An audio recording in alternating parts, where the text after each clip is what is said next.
امام علی علیہ السلام نے فرمایا، نصیب ہے وہ انسان جس کے لیے کوئی روتا ہے، اور بد نصیب ہے وہ شخص جس کی وجہ سے کوئی روتا ہے۔ امام علی علیہ السلام نے فرمایا، عورتوں کی عقلیں ان کے جمال میں ہیں اور مردوں کا جمال ان کی عقلوں میں ہے۔ امام علی علیہ السلام نے فرمایا، زندگی کے ہر موڑ پر صلح کرنا سیکھو، کیونکہ جھکتا وہی ہے جس میں جان ہوتی ہے، اکڑنا تو مردے کی پہچان ہوتی ہے۔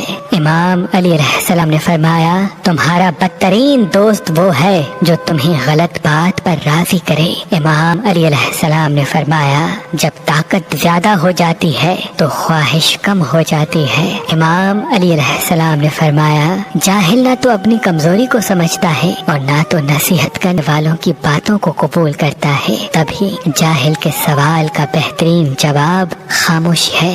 امام علی علیہ السلام نے فرمایا، رشتے کبھی قدرتی موت نہیں مرتے، اس کو ہمیشہ انسان ہی قتل کرتا ہے، کبھی نفرت سے، کبھی نظر اندازی سے، اور کبھی غلط فہمی سے۔